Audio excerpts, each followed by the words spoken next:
Take a deep breath as we go into meditation. We especially want to remember this morning Bill Acevedo, for those of you who remember Bill, who sang and played his music here a few years ago when he moved to South Florida. So he released himself from his body a few days ago. So we take a deep breath with Bill and his family and bless him as his light soars about us right now and on throughout his next adventure. And we take a deep breath for all those that we hold in our hearts right now, those beloveds whose physicality we're saying goodbye to. We never say goodbye to their beautiful spirit. So right now, again, another deep breath, feeling the presence of all those that surround us, in the seen and the unseen. All those who've been here in this building before, passed through this way, through the many years of this church community. Those living near and far who added their energy, their prayers, their healing, their presence, their visioning, their hope for a world that works for all, this divine idea that we call unity. We bless them wherever they are, near and far. And taking another deep breath. We allow ourselves to feel our oneness. And I invite you to listen to a few words by a spiritual teacher and very respected educator in the world, Parker Palmer. And this is what he says about prayer. Prayer is our capacity to enter into that vast community of life in which self and other, human and non-human, visible and invisible, are intricately intertwined. While my senses discriminate and my mind dissects, my prayer acknowledges and recreates the unity of life. In this consciousness, I no longer set myself apart from others and the world, manipulating them to suit my needs. Instead, I reach for relationship. Allow myself to feel the tuggings of mutuality and accountability. Take my place in community.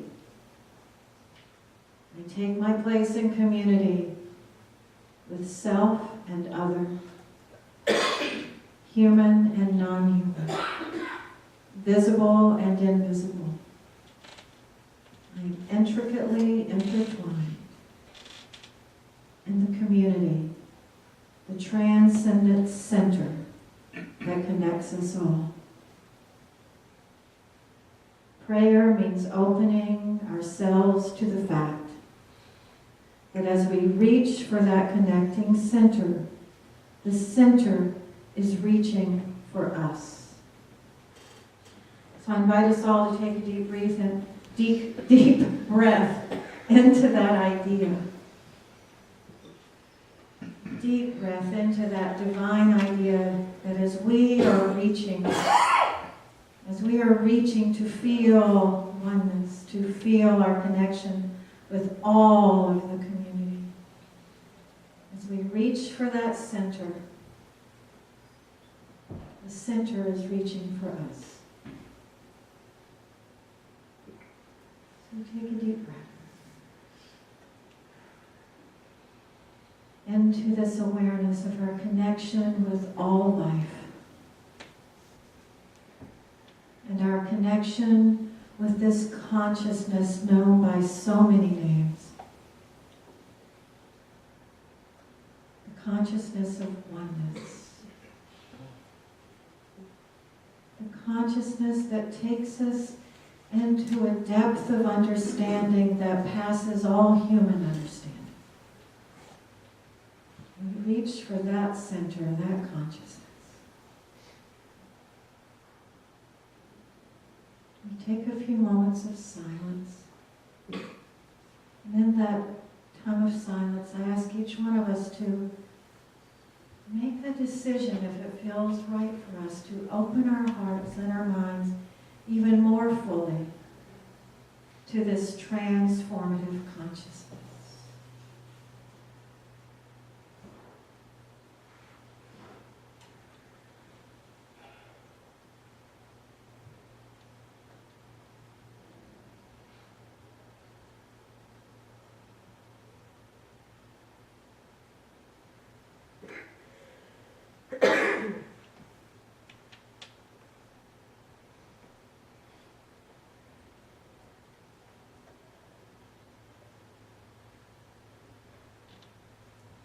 Speak into this reservoir of healing energy the names of people or circumstances that we're holding in prayer, holding in this consciousness of oneness.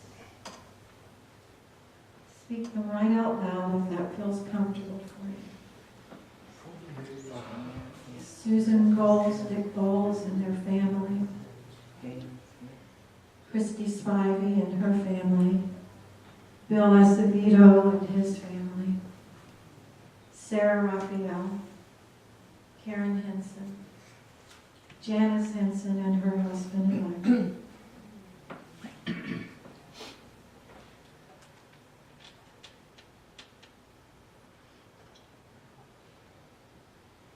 We know for all these beloveds and for all world circumstances that there is a wholeness. There is a sense of holiness in us that the thought of fear has never touched. There is a sense of wholeness and peace, an ancient peace that we carry in our hearts and have never lost. For ourselves, all those names that have been spoken, for all that we're holding in our hearts, we call forth peace, peace, peace. We say, so it is, and so let it be. Namaste. So just leave the lights on for a minute. We're going to do something a little different. Hey, y'all, golly, nobody left while the lights were on. That's good. Okay, today we're talking about a topic that is perfect at any time of year, but especially since we've entered into the Easter season. We're in the season of Lent, which Mary Lou brought to us this morning, this great idea about the word Lent. Let's eliminate negative thinking. Lent, let's eliminate negative thinking. So one of the ideas of this topic, Be Transformed, is that we are designed and created and wired to be a transformative consciousness. And when we seem bounded by limitations, anybody ever felt limited by any kind of circumstance? Sometimes we run up against our limited thinking. And what this idea invites us to do is look beyond the walls that we feel that we can't see past sometimes. Open up to seeing past those walls, past those limited ideas. So with that in mind, we're going to show a little video, and that's why we have the lights out. We are going to turn them back up, but we're just going to turn them out right now so you can see this video a little bit better.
So, what an incredible idea that out of our consciousness can come ideas that maybe we've never thought of before. It gave me the feeling that this little boy with this basketball, it had never occurred to him before to play on wheels. And then he saw a boy in a wheelchair. And maybe the little boy in the wheelchair, it never occurred to him that there might be a group of boys who would want to play basketball with him on wheels. We never know when Spirit's going to transform our thinking, get hold of us, seize us, call us to do something that is outside of our normal, limited view and thinking. Y'all ever had that experience? And sometimes when we're called out of our limited thinking, we do this most extraordinary thing. We try to talk ourselves out of it.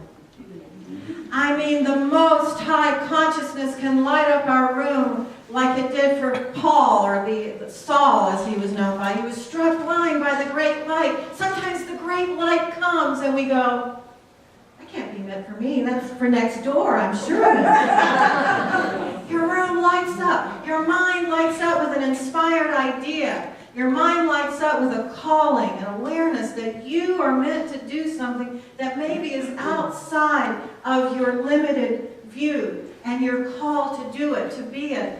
And we are so adorable, we will try to talk ourselves out of it. I mean, Jesus himself could walk up the stairway and say, Spirit is moving and so are you. And we'd say, are you supposed to be at the bar next door? Not this bunch. So here we are, and so we're going to laugh about this idea, but it's an extraordinary idea that we can be transformed by the renewing of our mind, and that's what we're talking about this morning. I heard Rabbi Gelberman in New York City years ago, and he asked this incredible question. He said, are you willing to believe the truth about yourself, no matter how beautiful it is? Are you willing to know the truth about yourself, no matter how beautiful it is? And do you know that some of us cannot say a big, loud, hearty yes yet? So I'm going to ask one more time. Are you willing to know the truth about yourself, no matter how beautiful it is? Yes! Okay, I thought it was the early service and you were still asleep. So in that question, there's a built-in awareness that who we are is really beautiful, extraordinary, equipped with a capacity to be the light of the world, and maybe it's time that we stop talking ourselves out of that. Is that okay? That's what we're talking about this morning. So Greg, he said, how do we turn our time of simultaneous crises and extremes, also known as tipping points, into a time of transformation, also known as turning points? How many of you have had turning points that follow tipping points? Or tipping points. So how many of us have realized that tipping points don't just show up once in our lives? Can we go, okay, that's done. Now I can just be happy. Tipping points. So what if the tipping points are meant always to evolve us into and beyond our turning points? And so we can stop looking at crises and times of extremes as something awful, but in fact a part of our development as a species and our extraordinary evolution into consciousness. Is that okay to talk about? So here we are, we're talking about this perfect topic for Easter season, a time of transformation. And a lot of us will be saying in a few weeks, Happy Easter. But what if we said, Happy Transformation, Evelyn? Happy Transformation. Is that okay? Yeah. Because you see, this story that we have about Jesus, whether you believe it literally or metaphorically, the story is as powerful either way. It's not just a story of one person in one place at one time in history. This is meant to be our story. We're not going to erect crosses and have any crucifixions. Because all of us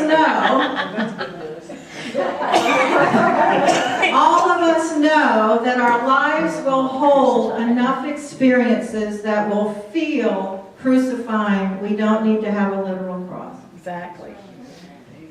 Most of us will spend far more time looking at the crucifixion experiences than we do at the resurrection experiences. So what we want to do this morning is perhaps open up our hearts and minds a little more to looking beyond the hard, extreme crises time to the resurrection or the transformation time. Is that okay? Yeah. Amen. Otherwise, we're going to get stuck in the, oh my God, how bad is it?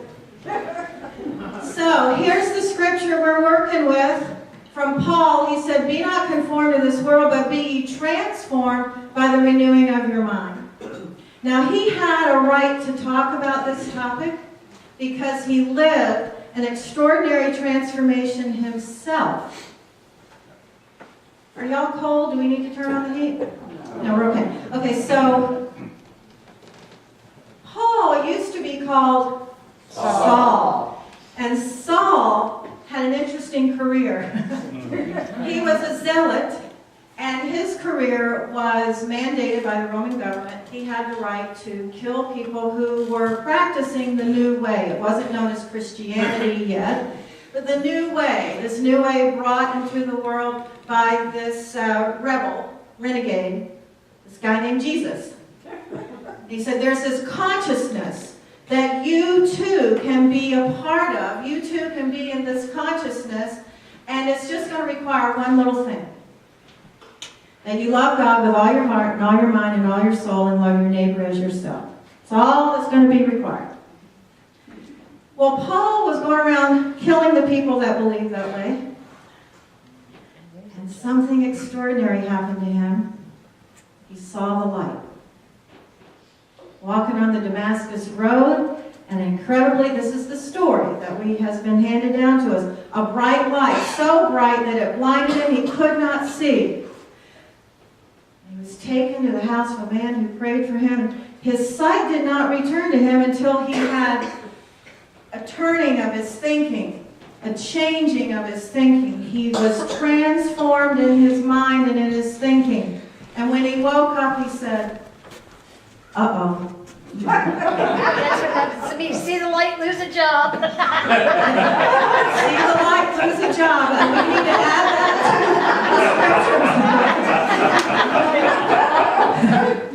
the scriptures. So his job changed. Instead of being a killer of people of the new way, he became a lover of the people who practiced the new way.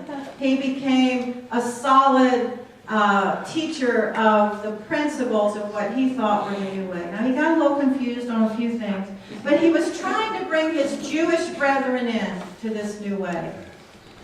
He saw the light, and he said this extraordinary thing, be not conformed to the world, but be transformed. So to be conformed to something means to be in harmony or agreement with it. You know, I know someone who voted a certain way in the last election, and now they're having second thoughts. But what this person said to me was, I was in agreement with what I was hearing from this candidate, and now they're no longer in agreement. So when we are conformed to the world, we're in harmony or agreement with the things of the world, the thinking of the world. We get caught up sometimes in group consciousness of fear, uncertainty, the energy. So world is a state of consciousness formed through the belief in the reality of things external. How many of you have ever marched along with an attitude about a certain belief, certain ways, and then you found out that wasn't the way it was at all? Yeah. And you have to backpedal and ask people for forgiveness. Remember my plastic bag story? Yes, the dog. I'm going down the highway and I'm driving and I see a dead dog on the side of the highway.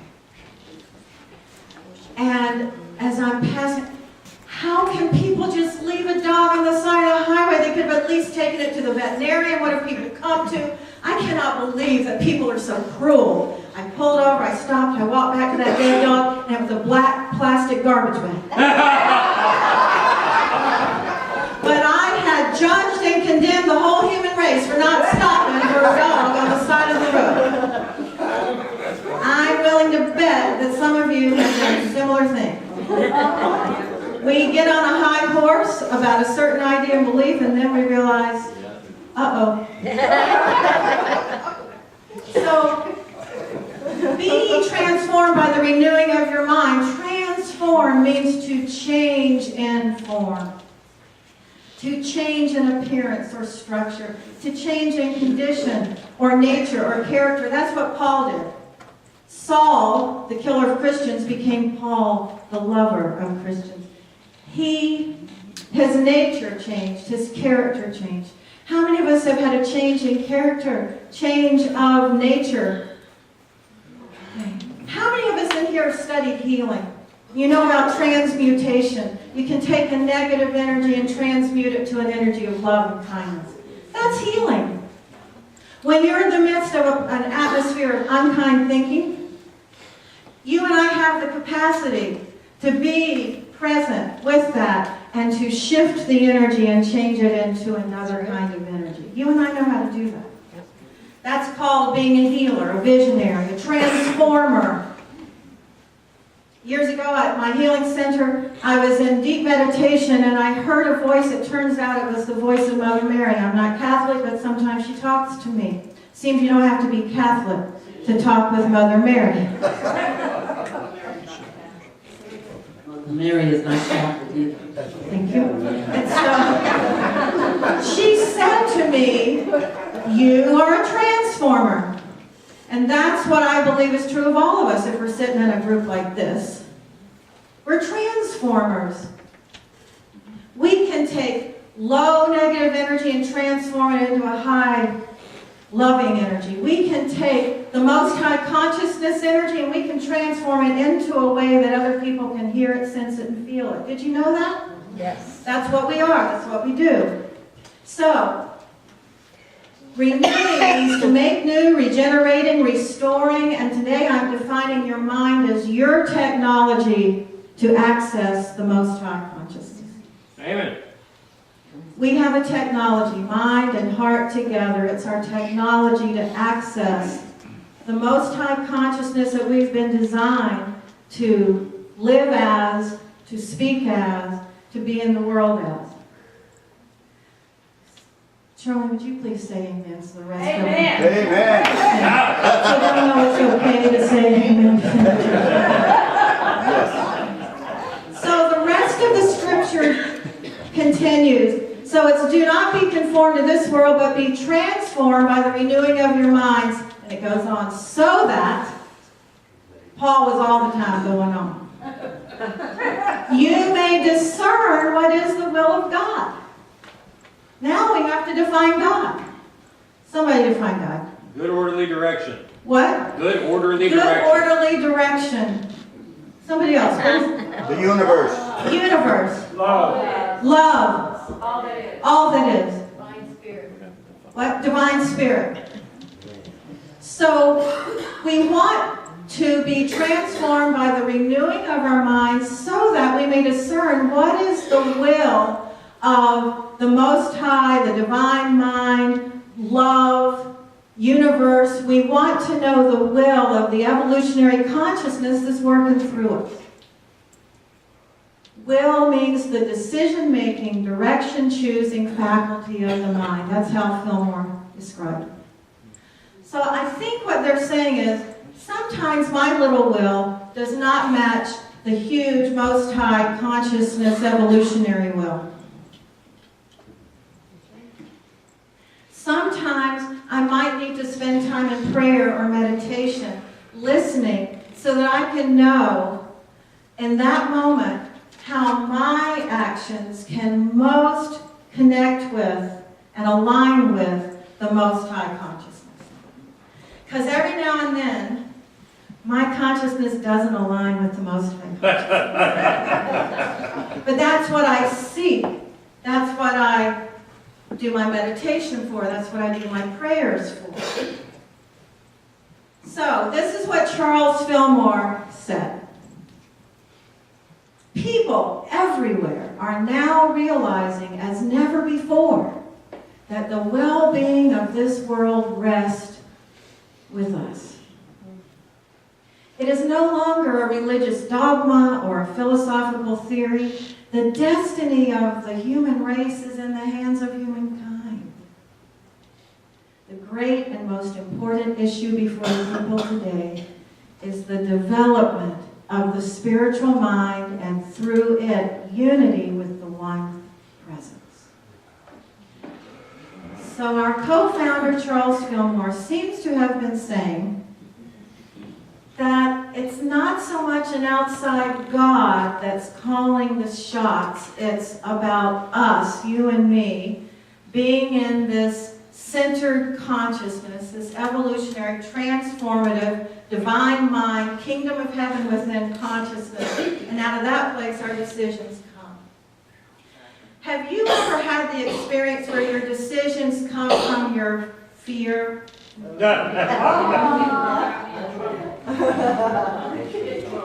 So what we're talking about right now is letting our decisions, our direction, our decision making grow out of the most high consciousness that we can be in any one moment.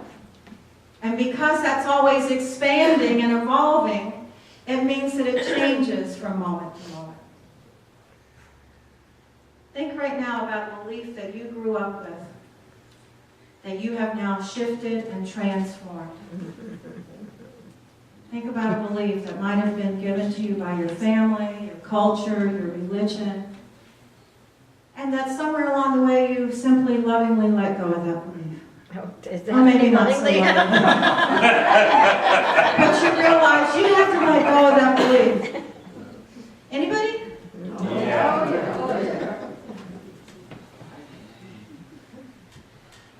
So it appears that our co-founder felt that the destiny of the human race was in the hands of the human race.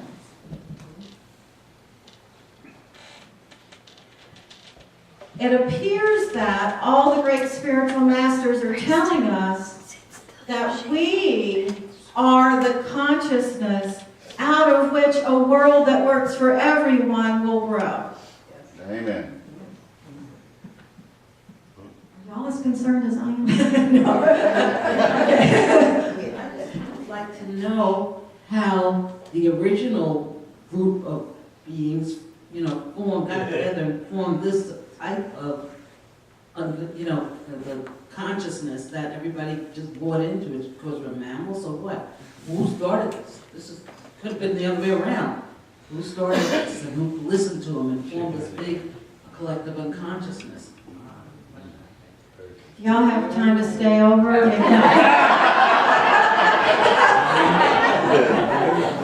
So let's take a deep breath into that idea, because a lot of us were raised with this idea that there's an outside God from whom we are separate, and that we need to pray really hard to beseech this outside God to come into our lives and decide to bless us. Many of us were brought up that way. I was. Amen. Okay, so now we're talking about a divine idea that the evolution of human consciousness is in fact within us and up to us. And here's the hitch. All we have to do is keep our hearts and minds open to the transformative consciousness. And the one thing that closes us down is fear. Amen. And so we, as a human race, keep closing down, opening up, closing down, opening up, closing down, opening up. And this outlandish idea is upon us. Can we keep our hearts and minds open now? Can we stay open to this most high kingdom of heaven consciousness, even while we're walking through hell? Yeah. Yeah. Don't take pictures. Amen. Just don't take pictures. Don't pitch a tent. Don't get a mailing address there. Dance through. You know, we talk a lot in certain circles about being called, having a calling. Many of us in this room feel we've had a calling to art or music or education or being a beneficent presence in the world, called to ministry, called to being a teacher, called to being a healer. We have our callings. I just want to invite us all to consider that we've all been called. Amen.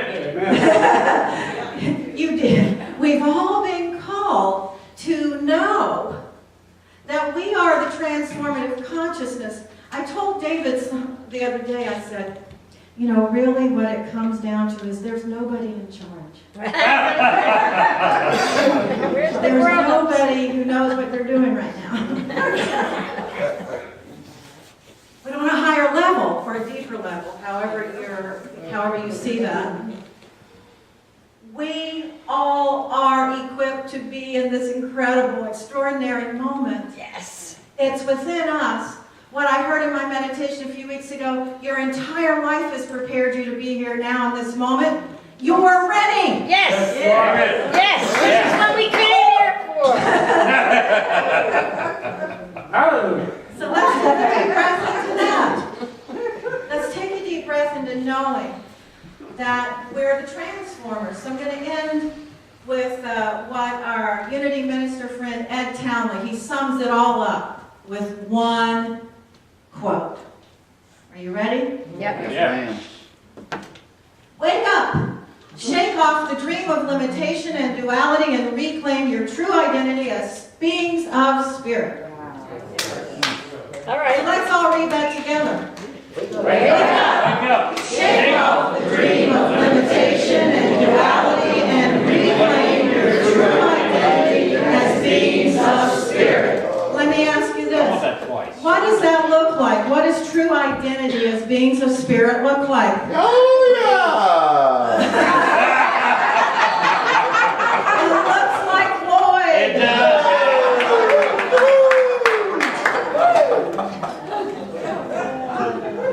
Keeping my hair though. How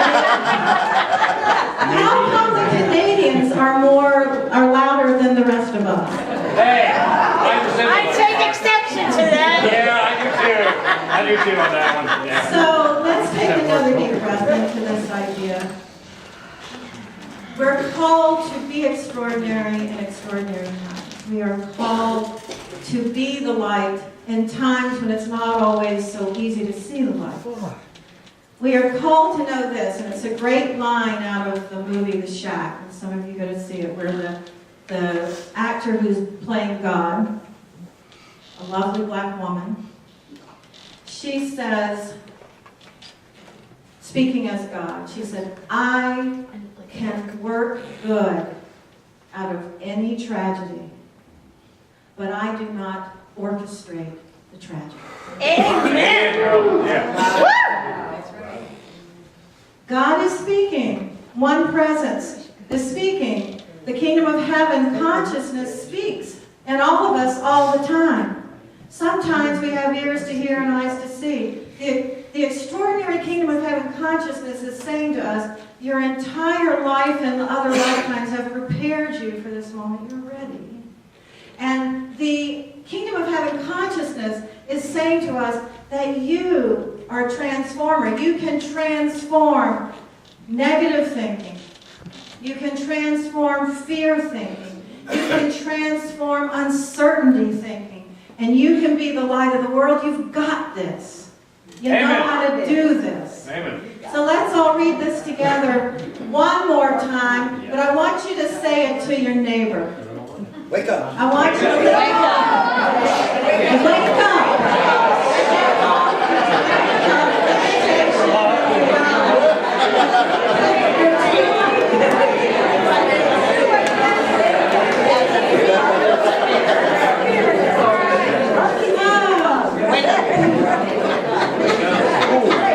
Can we do that again?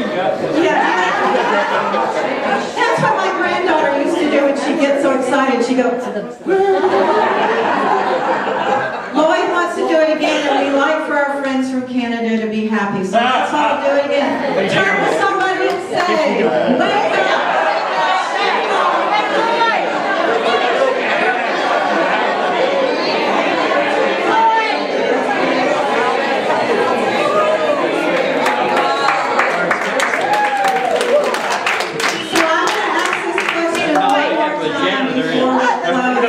service. Boy, you have an early service, and the next one gets really rowdy. So I'm going to ask the question one more time. See if we can all answer from our open hearts and our open minds, because it's one of the most important questions I've ever heard. Are you willing Yes. to know the truth about yourself? Yeah! Yes. No matter how beautiful it is. Yes.